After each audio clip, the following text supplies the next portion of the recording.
नमस्कार एस्परंट्स, कशा आहात सगळे. तर स्वागत आहे माझ्या यूट्यूब चॅनलवर ए बी क्रॅकिंग मंत्रा. तर आपली सिरीज चालू आहे करंट अफेअर्सची. तर आपले जानेवारीचे व्हिडिओ झालेत 2, मग फेब्रुवारीचे 2 आणि आता मार्चचा दुसरा होईल आज. तर पहिला झाला आहे. तर हे सगळे व्हिडिओ तुम्ही बघू शकता ह्या आय लिंकवर. तर चला सुरू करूया व्हिडिओला. ही माझ्याबद्दल थोडीशी इन्फॉर्मेशन, तर तुम्ही हे वाचून घेऊ शकता. तर मार्च भाग 2 मध्ये आपण काय काय पाहणार आहोत. तर award, security, science tech, environment and social news. तर हे एवढं सगळं पाहणार आहोत. तर आता स्टार्ट करूया अवॉर्ड्सपासनं. तर पहिलं आहे पद्म अवॉर्ड्स, जे पद्म पुरस्कार दिले जातात 2021मध्ये जानेवारीमध्ये दिलेत आत्ता सध्या तरी. तर टोटल आहेत 119, 7 पद्मविभूषण, 10 पद्मभूषण आणि 102 पद्मश्री. तर हे सगळे टोटल मिळून बघितली तर 119 होतात ते. आणि या पूर्ण ह्याच्यात आपल्याला 29 महिलांचा समावेश भेटेल पुरस्कारामध्ये आणि महाराष्ट्राच्या 6 व्यक्तींना भेटला हा पुरस्कार. तर आता स्टार्ट करूया आपण पद्मविभूषण पासून, ज्यांना पद्मविभूषण 7 लोकांना भेटला आहे. तर पहिले आहे शिंजो ॲबे, जे जपानचे PM होते. तर त्यांना पब्लिक अफेअर्समध्ये भेटला आहे. त्यानंतर SP बालासुब्रमण्यम, जे सिंगर आहेत, तुम्ही बघितलं असेल. सलमान खानचे खूप सारे गाणे आहेत त्यांची. तर त्यात त्यांचे मेजरली त्यांचा जो पहिला पिक्चर होता, तर त्यात पण खूप सारे गाणे त्यांनी गायलेत, ज्यांना मरणोत्तर देण्यात आलं आहे. पोस्टह्युमस म्हणजे मरणोत्तर. ते तमिळनाडूचे रहिवासी आहेत. त्यानंतर बेले मोनप्पा हेगडे मेडिसिनमध्ये कर्नाटकाचे आहेत. म्हणजे मेजरली नावं लक्षात ठेवा. यांचे स्टेट्स वगैरे लक्षात नाही ठेवले तरी चालतील, पण नावं लक्षात ठेवा. नरेंद्र सिंग कपानी, मग मौलाना वहिदुद्दीन खान, मग बीबी लाल, मग सुदर्शन साहो, म्हणजे पिक्चर आलेला आपला साहो, त्यावरनं तुम्ही आपला हे लक्षात ठेवू शकता. जनरली जे खूप कमी संख्येने असतात त्याच्यावर जास्त प्रश्न विचारतात, जसं की पद्मविभूषण आहेत आणि पद्मभूषण आहेत. ह्याच्यात 10 आहेत आणि ह्याच्यात 7 आहेत. तर हे ह्याच्यावर विचारू शकतात. हे 102 वर नाही विचारण्याची शक्यता खूप कमी आहे, पण तरी पण आपण एक जनरल आयडिया घेऊयाच. तर आता आपण पाहूया पद्मभूषणचे. तर पद्मभूषणमध्ये बघा, कृष्णन नायर, शांतकुमारी चित्रा, मग तरुण गोगोई, मग चंद्रशेखर कांबारा, मग सुमित्रा महाजन, जे लोकसभाच्या स्पीकर राहिलेल्या, मग नृपेंद्र मिश्रा, मग रामविलास पासवान, केशुभाई पटेल, काल्बे सादिक, रजनीकांत देवीदास श्रॉफ, जे की महाराष्ट्राचे आहेत. त्यातल्या पद्मभूषणमध्ये एकच महाराष्ट्रीयन आहे, तर त्यांचं नाव येण्याची शक्यता जास्त आहे. मग तरलोचन सिंग, जे की हरियाणाचे आहेत. ठीक आहे. त्यानंतर महाराष्ट्रामधले कुठले कुठले 6 व्यक्ती आहेत ते पण पाहूया आपण. तर परशुराम आत्माराम गंगावणे, मग नामदेव कांबळे, मग जसवंतीबेन जामनादास पोपट, मग सिंधुताई सपकाळ तुम्ही माहिती असेल, त्यांचं सोशल वर्क खूप छान आहे, ते KBC मध्ये पण आलेले आहे. मग त्यानंतर श्री गिरीश प्रभूने. आणि हे सगळे हे झाले 5 आणि हे 6वे असं. ठीक आहे. नेक्स्ट इश्यूकडे जाऊया. तर 51वा इफ्फी म्हणजे काय? इंटरनॅशनल, इथं बघू शकता तुम्ही, international film festival of India, IFFI म्हणजे. तर आता साजरा करण्यात आला आहे जानेवारी 16 ते जानेवारी 24 पर्यंत. आणि 2021मध्ये कुठं करण्यात आला तर गोवामध्ये. जनरली गोवामध्येच केला जातो जास्त करून. तर हे फेस्टिवल कोणी कंडक्ट केले तर डायरेक्टरेट ऑफ फिल्म फेस्टिवल, जे की मिनिस्ट्री ऑफ इन्फॉर्मेशन अँड ब्रॉडकास्टिंगच्या अंडरमध्ये येतं, आणि स्टेट गव्हर्नमेंट जे आहे गोवाचं. तर हे दोघांनी मिळून हे फेस्टिवल कंडक्ट केले. त्यानंतर हे कधी स्थापना करण्यात आली तर 1952मध्येच, स्वातंत्र्यानंतरच 4-5 वर्षांनी याची स्थापना करण्यात आली. मग इफ्फी थ्रू कुठले कुठले अवॉर्ड्स दिले जातात? गोल्डन पीकॉक अवॉर्ड आहे, मग बेस्ट फिल्ममध्ये त्यात दिला जातो. त्यानंतर सिल्वर पीकॉक आहे, त्यात best director, best actor male, female, special jury and lifetime achievement. तर आता आपण पाहू शकतो 2021मध्ये कुणाला भेटला बेस्ट फिल्म, तर इंटू द डार्कनेसला भेटला आहे. मग सिल्वर पीकॉकमध्ये बेस्ट डायरेक्टर कुठला आहे तर चेन नियनको द सायलेंटसाठी, मग मेल झू चुआन ल्यू, मग जोफिया स्टेफियाज फिमेलसाठी, मग कमिन कालेब. Special jury award and lifetime achievement कुणाला दिला आहे तर विक्टोरियो स्टोरॅरो, इटालियन सिनेमॅटोग्राफर आहे. ते तुम्ही असं बघू शकता. हे मेजर नाव सारखं रिवाइज केल्यावर येऊन जातील, त्याचा काही इश्यू नाही आहे. सारखं रिव्हिजन करायला लागेल. आणि याची मी PDF डिस्क्रिप्शनमध्ये पण दिली आहे, तर तुम्ही ते पाहू शकता रिव्हिजनसाठी. मी तर म्हणाल माझ्यासोबतच तुम्ही नोट्स काढत जावा, जसं मी सांगत जाईल ना ह्या, तर तसंही नोट्स काढत जावा. ठीक आहे, नेक्स्ट इश्यूकडे जाऊया. तर वन लाईनर्स आहेत. एज्युकेशन मिनिस्टर जे केंद्राचे आहेत तर रमेश पोखरियाल, त्यांना सन्मानण्यात आलं कॅनडाचं हिंदी रायटर्स गिल्ड अवॉर्ड. तर हे महत्त्वाचं ठरतं. मग त्यांचे कुठले पुस्तकं आहेत तर dreams that don't let you sleep, life trials, just a desire, हे पुस्तकांचे नाव. आता पुस्तकांचे पण नाव विचारायला लागलेत MPSC. इवन जे कंबाईन वगैरे आहेत त्यांचे त्यात पण ते विचारतात. त्यानंतर Azeem Premji, doctor Devi Shetty chosen for press club of Bangalore awards. तर प्रेस क्लब ऑफ बँगलोर अवॉर्ड्समध्ये यांचं नाव नोंदवण्यात आलं आहे, अझीम प्रेमजी आणि डॉक्टर देवी शेट्टी. त्यानंतर सुभाषचंद्र बोस आपदा प्रबंधन पुरस्कार. आपदा प्रबंधन म्हणजे काय, डिझास्टर मॅनेजमेंट, आपत्ती व्यवस्थापन. तर त्या संदर्भात हा अवॉर्ड दिला जातो, हे तर महत्त्वाचं आहे. आणि ते कुणाला भेटलं आहे तर डॉक्टर राजेंद्र कुमार भंडारी, तर यांना हे भेटलं आहे. आणि हे कधी दिलं जातं तर 23 जानेवारी. आपण मागच्या व्हिडिओमध्ये बघितलं की पराक्रम दिवस जो असतो त्यांच्या नावानं साजरा केला आहे, तर त्या दिवशीच तो दिला जातो. आणि त्यानंतर the little book of encouragement, हे पुस्तक आहे दलाई लामाचं.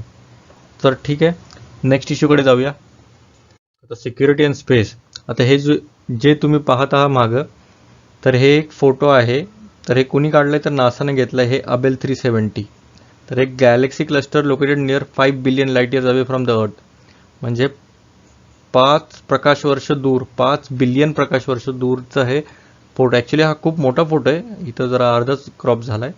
तर ह्यात ॲक्च्युली खूप साऱ्या गॅलेक्सीज येतात, अराउंड 800 गॅलेक्सीज आहेत यामध्ये. तर हे पाहू शकता तुम्ही. त्यानंतर मिरकट रेडिओ टेलिस्कोप काय, साऊथ आफ्रिकामधला आहे तो मिरकट रेडिओ टेलिस्कोप. जनरली हे युनिव्हर्सच्या शोधातच टेलिस्कोप असतो.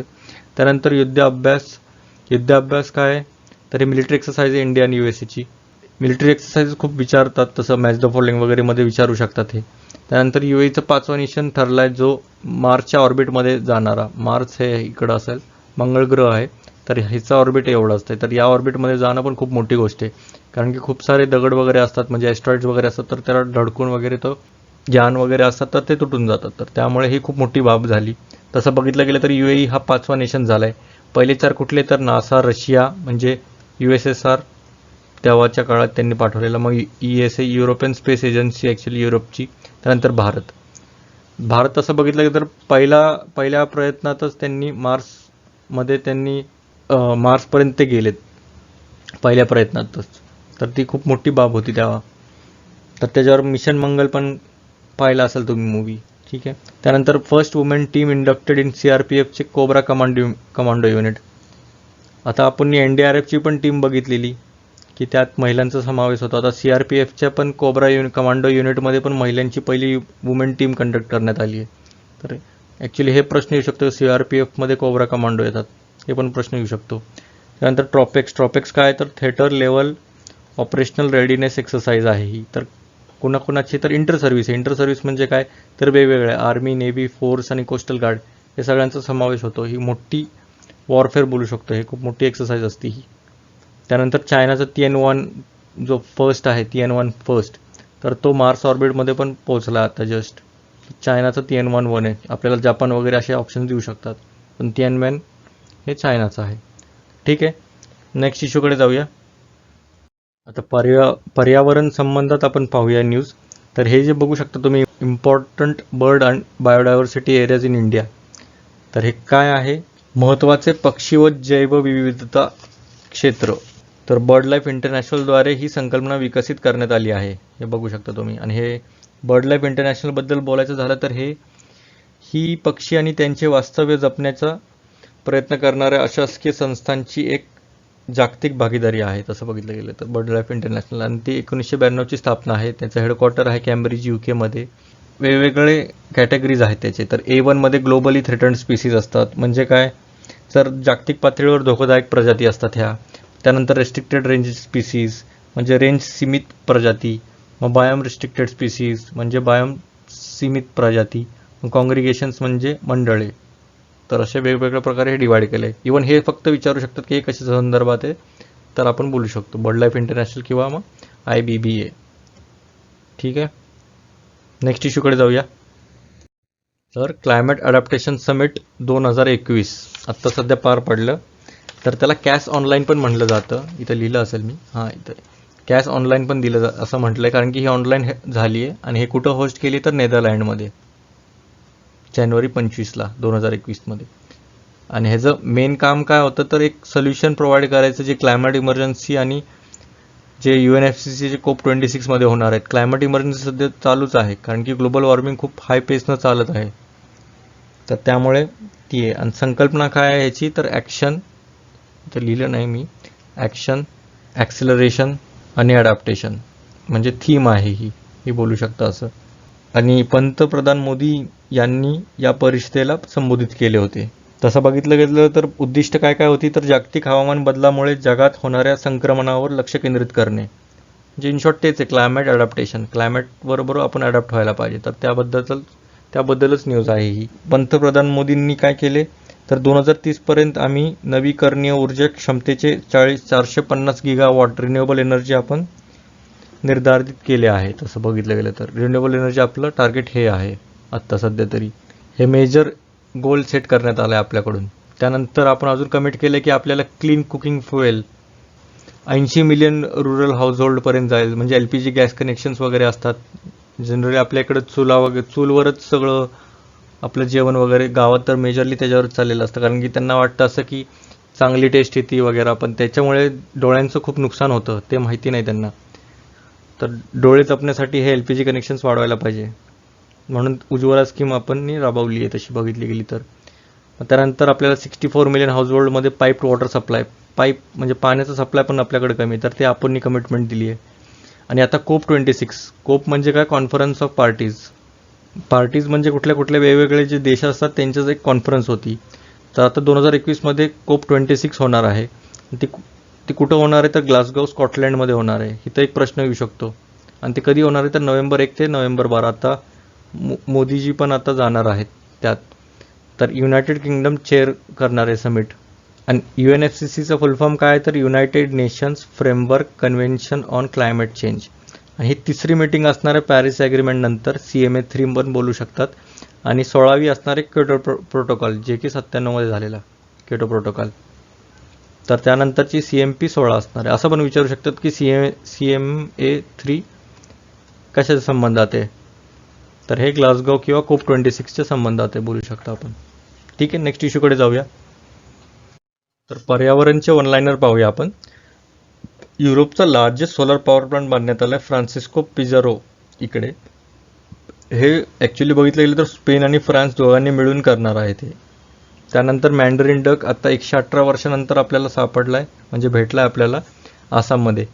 त्यानंतर श्रीविल्लीपुथूर मेघामलाई टायगर रिझर्व आता तमिळनाडूमध्ये स्थापना करण्यात येईल, त्याला परवानगी दिली बांधण्यासाठी. आणि तमिळनाडूमध्ये कुठले रिझर्व आहेत तर अन्नमलाई, कलक्कड, मुंडाथुराई, मग मुदुमलाई, मग सत्यामंगलम टायगर रिझर्व आहेत.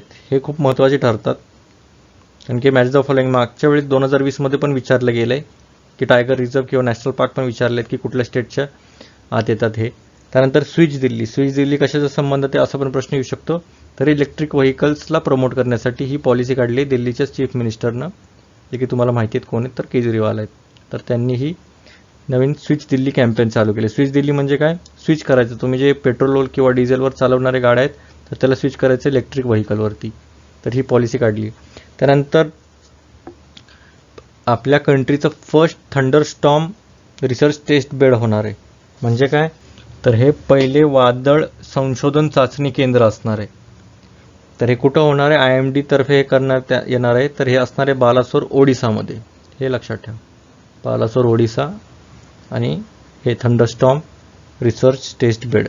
त्यानंतर वर्ल्ड वेटलँड डे जो की 2 फेब्रुवारीला साजरा केला जातो.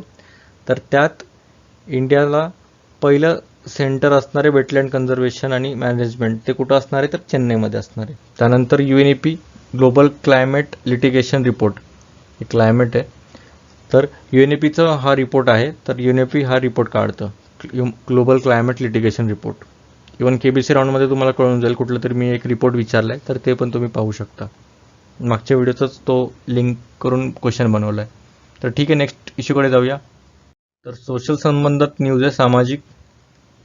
ठीक आहे, ते पाहूया आपण.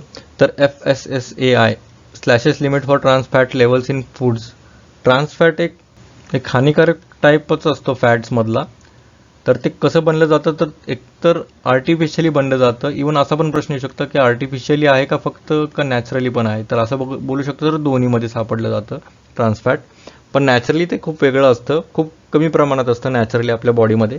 पण आर्टिफिशियली खूप जनरेट केलं जातं. जसं की आपला जे तेल वगैरे असतात, तर ते खूप वेळा तसंच ठेवतात, म्हणजे गरम करून परत तसंच सारखं सारखं गरम केल्यावर पण त्याचा ट्रान्स फॅट होतो.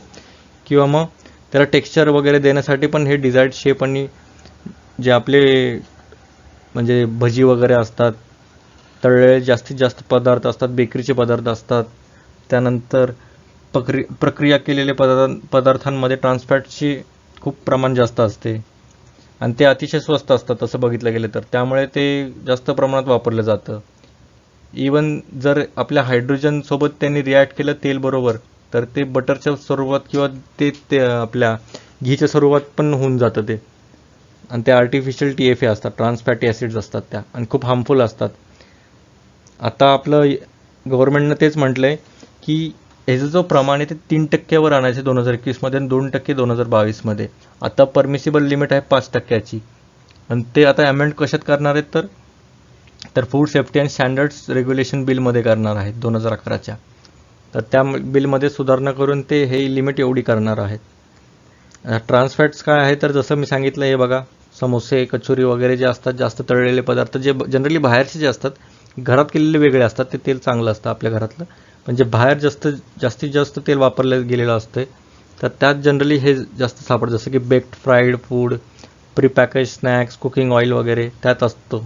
त्यानंतर तेच lowering the oxidation potential, coronary heart डिझीजचे खूप वाढतात. हार्टचे, कारण की कोलेस्ट्रॉल लेवल आपलं, जो चांगला कोलेस्ट्रॉल लेवल असतो तो कमी करतो आणि जो बॅड कोलेस्ट्रॉल लेवल असतो तो वाढवतो. आणि जर जास्त कोलेस्ट्रॉल वाढला बॅड, तर ते क्लॉट करतं. जे आर्टरीज वगैरे असतात तिथं क्लॉटिंग होते आणि जर रक्तप्रवाह थांबला तर डायरेक्ट हार्ट अटॅक होतो. आणि इवन त्याच्यामुळे 5 लाख डेथ्स पर इयर होतात त्यामुळे, ट्रान्स फॅटी ॲसिड्समुळे. तर असं तुम्ही बघू शकता. त्यानंतर आपली गव्हर्नमेंटने कुठले कुठले इनिशिएटिव्ह उचलले, तर FSSAIनं लॉन्च केले ट्रान्स फॅट फ्री लोगो. तर प्रमोट करण्यासाठी TFA फ्री प्रोडक्ट्स. TFA काय, तर ट्रान्स फॅटी ॲसिड्स आहेत, तर ते फ्री करण्यासाठी, trans fatty acid free product घेण्यासाठी.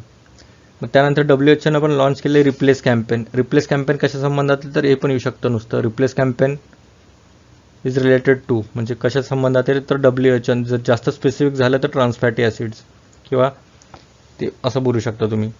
तर त्याचं एकच काम आहे, रिप्लेस कॅम्पेन.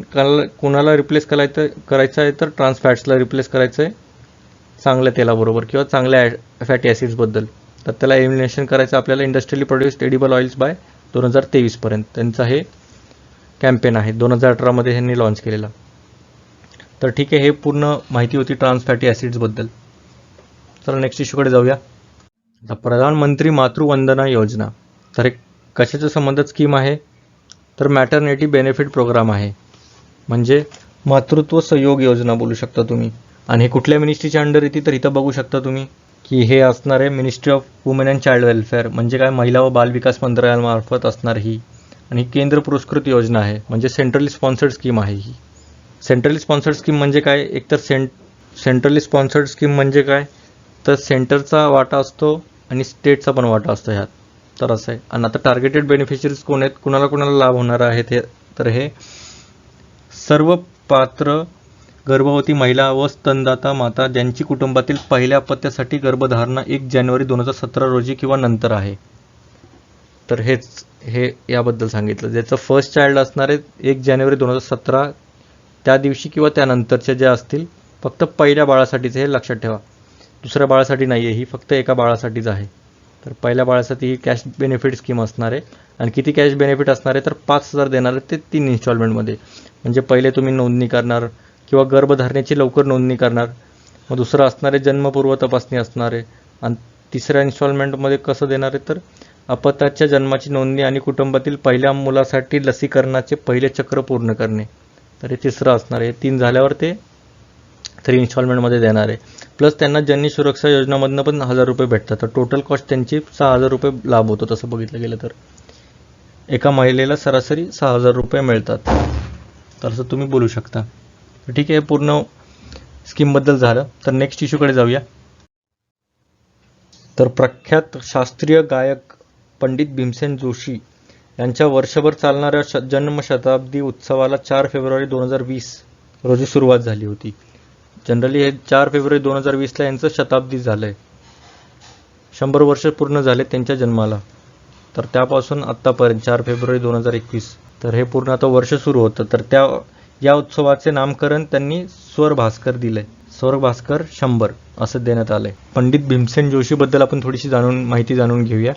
तर ते मूळचे कर्नाटकाचे होते. ते इंडियन वोकलिस्ट आहेत, म्हणजे शास्त्रीय संगीतातील आहेत त्या. आणि त्यांचं मेन खयाल फॉर्म आहे. खयाल गायिकामध्ये त्यांचं जास्त फेमस आहेत त्या. हिंदुस्थानी शास्त्रीय संगीतातील किराणा घराण्याचे भारतीय गायक आहेत हे.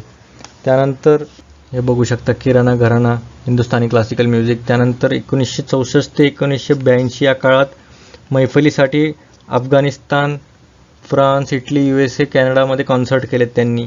इवन न्यूयॉर्कमध्ये पण पोस्टर्स लावण्यात आलेले. तर हे आणि त्यांना खूप सारे पुरस्कार व सन्मान पण देण्यात आले, जसं की 72मध्ये पद्मश्री, त्यानंतर 76मध्ये संगीत नाटक अकादमी पुरस्कार, त्यानंतर आता 2010मध्ये राम सेवा मंडळी बँगलोर यांचा SV नारायणस्वामी राव राष्ट्रीय पुरस्कार. मग 17मध्ये मीरा भाईंदर महानगरपालिका हॉस्पिटलला पंडित भीमसेन जोशी असे हे नाव देण्यात आले.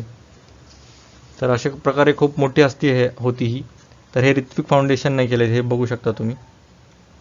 हे स्वर भास्कर 100, हे स्वर भास्कर 100 कुणाच्या संबंधात आहे, तर एवढं पण प्रश्न आला तरी तुम्हाला येऊन जाईल उत्तर.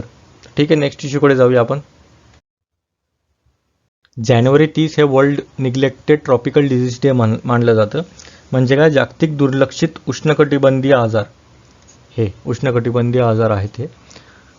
तर नेग्लेक्टेड म्हणजे काय, आपण जास्त दुर्लक्षित केलेले आजार असतात हे. तर त्यालाच त्यांनी म्हटलंय NTDs. NTDs म्हणजे तेच होतंय, NT आणि हे D. तर हे ग्रुप ऑफ इन्फेक्शन असते. जनरली जे मार्जिनलाइज कम्युनिटी असतात, जनरली जे डेव्हलपिंग रिजन जसे की आफ्रिका, एशियामधले, अमेरिकामधले जे डेव्हलपिंग रिजन आहेत, तर त्यामध्ये आपण खूप दुर्लक्षित करतो ह्या छोट्या मोठ्या. असं त्यांना वाटतं की छोटी मोठीच आजार आहेत, त्यांना काय होतंय.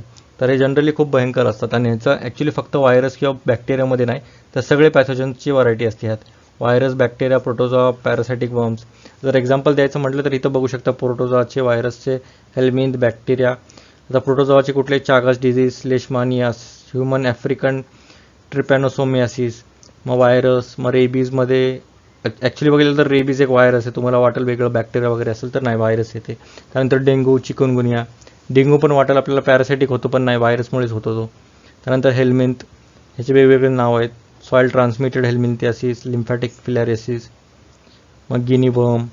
त्यानंतर बॅक्टेरियामध्ये बुरुलिया, लेप्रसी, कुष्ठरोग, मग ट्रॅकोमा, यॉज, असे वेगवेगळे नाव आहे. इवन हे बायफर्केशनवर पण प्रश्न येऊ शकतो की व्हायरस कुठले आहेत, बॅक्टेरिया कुठले आहेत, प्रोटोझोआ कुठले आहेत. तर अशावर पण प्रश्न येऊ शकतो. हे बघा, एक्झाम्पल्स मी दिलेत. तर हे सगळं NTD बद्दल होतं. आता बघितलं गेलं तर उष्णकटिबंधीय आणि उपोष्णकटिबंधीय ट्रॉपिकल आणि सबट्रॉपिकल पेदर्शीतले संसर्गजन्य हे रोग असतात. आणि जनरली 5 पैकी 1 जण ग्रासलेला आहे हे यामुळे जगामध्ये. आणि अशा रोगांचा अत्याधिक परिणाम होणारी लोकसंख्या कुठल्या कशामुळे होती, तर पुरेशी अस्वच्छता उपलब्ध नसणारी आणि गरिबीत जीवन जगणारी लोकसंख्या असती ही. इवन ज्यांचा संसर्गजन्य वेक्टर घरगुती आणि पशुधन यांच्या जवळचा संपर्क आहे. तर नेक्स्ट इश्यूकडे जाऊया आपण.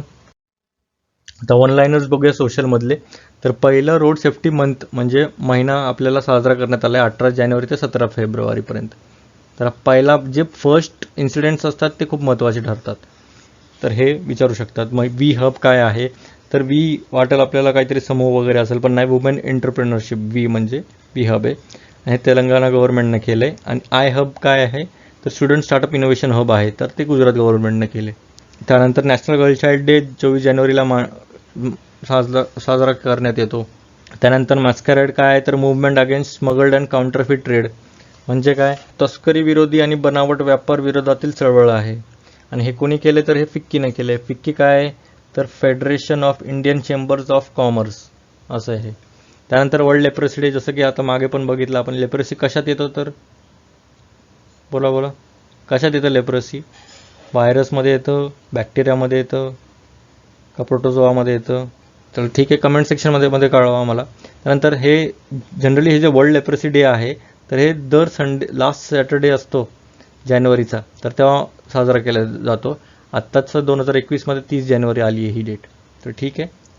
त्यानंतर लेप्रोसीला हन्सन्स डिझीज पण म्हणतात, हे पण येऊ शकतं. कुठल्या कुठल्या डिझीजला काय म्हणतात, वेगवेगळे नाव असतात. आता केरळमधील पहिली मानवी स्तनदूध बँक होणार आहेत एर्नाकुलम सामान्य रुग्णालयात. जनरली काय असते, विविध कारणामुळे स्वतःच्या मातेचे स्तनपान घेऊ न शकणाऱ्या नवजात बालकांना इथे स्तनदूध उपलब्ध करून दिले जाईल, असं हे पहिली मिल्क बँक आहे ही. त्यानंतर पटचित्र. ॲक्च्युली पटचित्र काय आहे तर एक पेंटिंगच आहे ही, क्लॉथ पेंटिंग बोलू शकताय. आणि हे पंतप्रधान नरेंद्र मोदी यांनी आपल्या मन की बात कार्यक्रमात ओडिशा येथील भाग्यश्री नावाच्या मुलीचे कौतुक केले होते. आणि या मुलीने मऊ दगडांचा वापर करून वेगवेगळ्या थीमवर पटचित्र निर्मिती करण्याचा कला प्राप्त केली आहे. तर हे पटचित्र त्यामुळे हे महत्त्वाचं ठरतं. आणि इव्हन आर्ट अँड कल्चरमध्ये पण प्रश्न विचारू शकतात हे, इव्हन UPSCला पण महत्त्वाचं ठरतं हे. आणि पटचित्रकला काय आहे तर हे बेंगॉल आणि ओडिसामध्ये कपडावर करण्यात येणारी ही पारंपरिक चित्रकला आहे. आणि या कलाकृती त्याच्या अति बारीक तपशिलांसाठी तसेच त्यामध्ये लिहिलेल्या पौराणिक कथा आणि लोककथांकरिता परिचित आहे. तर याबद्दल पटचित्राबद्दल ही माहिती होती. त्यानंतर ऑक्सफर्ड हिंदी शब्द. तर यापूर्वीचे ऑक्सफर्ड हिंदी शब्द कुठले कुठले तर 2017मध्ये आधार होता, 18मध्ये नारी शक्ती, 19मध्ये संविधान. आता 20मध्ये काय असणार आहे तर आत्मनिर्भरता. आत्मनिर्भर भारत बनायचं आपल्याला, तर आत्मनिर्भर बनूया आपण लवकरच, ठीक आहे. त्यानंतर कपिला. कपिला काय आहे तर Kalam program for intellectual property literacy आहे. ॲक्च्युली कपिला कार्यक्रम आहे आणि केंद्रीय शिक्षण मंत्र्यांनी कपिला कार्यक्रमाचे उद्घाटन केले होते. ॲक्च्युली बघितलं गेलं तर हे राष्ट्रपती, जे माजी राष्ट्रपती आहेत APJ अब्दुल कलाम यांच्या 5 फेब्रुवारी 2021 या 89व्या जन्मदिनी या कार्यक्रमाचे उद्घाटन करण्यात आले होते. यापूर्वीच 15 ऑक्टोबर 2020मध्ये कपिला मोहीम सुरू करण्यात आली होती. त्यांचा जेव्हा जन्मदिवस आहे तो, तर 2020मध्ये 15 ऑक्टोबरला सुरुवात करण्यात आली होती. आणि त्यानंतर 4 February international day of human fraternity. म्हणजे काय, म्हणजे पहिला आंतरराष्ट्रीय मानवी बंधुत्व दिन हे आता साजरा करण्यात आलेला. हा पहिला होता, फर्स्ट होता हा. आणि त्याची संकल्पना होती, हे लिहायचंच राहिलं, पाथवे टू फ्युचर, म्हणजे भविष्याचा मार्ग. नेक्स्ट इश्यूकडे जाऊया आपण. तर आता KBC राऊंड बघूया आपण. Consider the following statements. आणि हे वर्ल्ड इकॉनॉमिक आउटलुक कोण काढतं तर UN वर्ल्ड बँक. बघू शकता तुम्ही ऑप्शन्स, आणि मला कमेंट सेक्शनमध्ये कळवा याचं उत्तर आहे. तर या पूर्ण स्लाईडची PDF डिस्क्रिप्शनमध्ये आहे. डिस्क्रिप्शन इथं बघा बाणमध्ये, असं तुम्ही असं क्लिक केल्यावर खाली तुम्हाला दिसून जाईल. खाली जानेवारी फेब्रुवारी सगळ्यांची PDF दिली आहे मी, तर ते तुम्ही पाहू शकता. आणि इथं सबस्क्राईब बटन पण आहे, इथं सबस्क्राईब करू शकता तुम्ही. शेअर करा, लाईक करा. शेअरचं बटन इकडे बघा, लाईकचं इकडे, तर लाईक करा. थँक्यू.